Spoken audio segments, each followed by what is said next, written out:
began in healthy-looking pigs, months, perhaps years ago. A new coronavirus spread silently within herds. Gradually, farmers started getting sick. Infected people got a respiratory illness with symptoms ranging from mild flu-like signs to severe pneumonia. The sickest required intensive care. Many died. Experts agree, unless it is quickly controlled, it could lead to a severe pandemic, an outbreak that circles the globe and affects people everywhere. The mission of the Pandemic Emergency Board is to provide recommendations to deal with the major global challenges arising in response to an unfolding pandemic. The board is comprised of highly experienced leaders from business, public health, and civil society. We could be looking at double the number of cases in 1 week and 16 times as many in a month if we are not able to stop the spread. That would be on the order of 500,000 cases, and it would continue to rise exponentially. In 3 months, we could be approaching 10 million cases. We're at the start of what's looking like it will be a severe pandemic. And there are problems emerging that can only be solved by global business and governments working together. We have known about CAPS-like viruses in animals and people for decades, but have not been successful at developing a licensed vaccine. And sure, there are new technologies that may help, but it's going to be difficult. I am not optimistic about having a vaccine in time to be relevant during this pandemic. So the policy crisis in question for this board in this meeting is this: how should governments, business, and international organizations allocate and distribute pandemic antivirals and medical supplies to the people who need them most? A global stockpile would certainly help ensure more rational and strategic allocation, but the reality is that we don't have the logistics capability, even within the UN, to bring that together in one place and run it. So this is where I think a collaboration between the international organizations like the World Health Organization and the private sector, which runs these supply chains for many purposes every day, understand where the supplies are, make smart decisions about how to allocate them to the people who need them in the places that need them the most, and then work with the industry to move those supplies from where they are today to where they need to be. Just to underscore the point that cooperation among supply chain providers or businesses that have huge supply chains can add a lot of efficiency to the whole process. Public health agencies have issued travel advisories, while some countries have banned travel from the worst affected areas. As a result, the travel sector is taking a huge hit. Travel bookings are down 45%, and many flights have been canceled. A ripple effect is racing through the service sector. Governments that rely on travel and tourism as a large part of their economies are being hit particularly hard.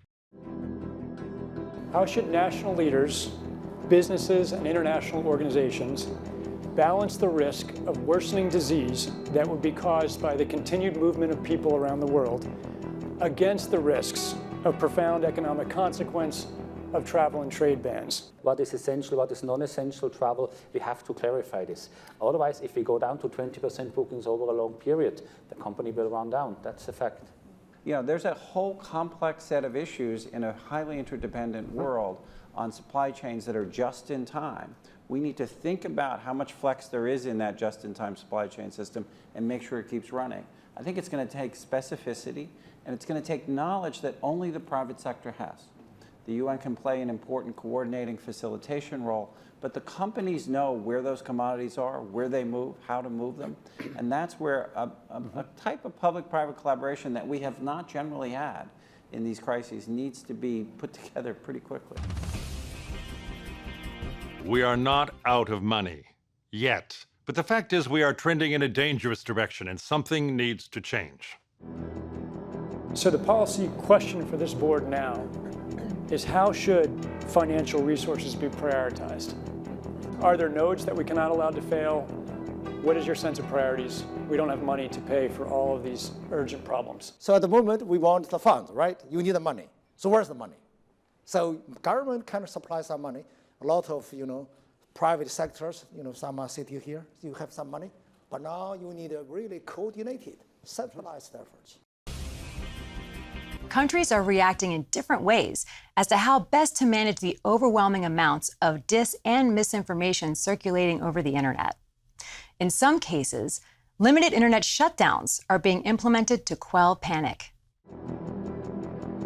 How much control of information should there be, and by whom? And how can false information be effectively challenged? And what if that false information is coming from companies or from governments? We're at a moment where the social media platforms have to step forward and recognize the moment to assert that they're a technology platform and not a broadcaster is over.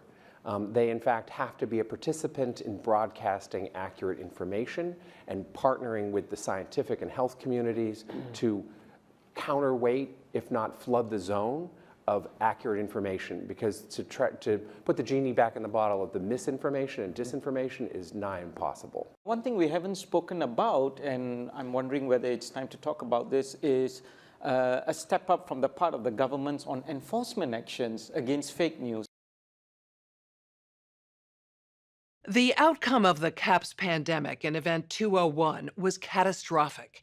65 million people died in the first 18 months. The outbreak was small at first and initially seemed controllable, but then it started spreading in densely crowded and impoverished neighborhoods of megacities. From that point on, the spread of the disease was explosive. Within 6 months, cases were occurring in nearly every country. The global economy was in a free fall. The GDP down 11%. Stock markets around the world plummeted between 20 and 40% and headed into a downward cycle of fear and low expectation. Businesses were not borrowing, banks were not lending.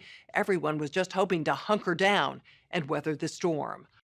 Economists say the economic turmoil caused by such a pandemic will last for years, perhaps a decade. The societal impacts, the loss of faith in government, the distrust of news, and the breakdown of social cohesion could last even longer. We have to ask, did this need to be so bad? Are there things we could have done in the 5 to 10 years leading up to the pandemic that would have lessened the catastrophic consequences? We believe the answer is yes. So, are we as a global community now finally ready to do the hard work needed to prepare for the next pandemic?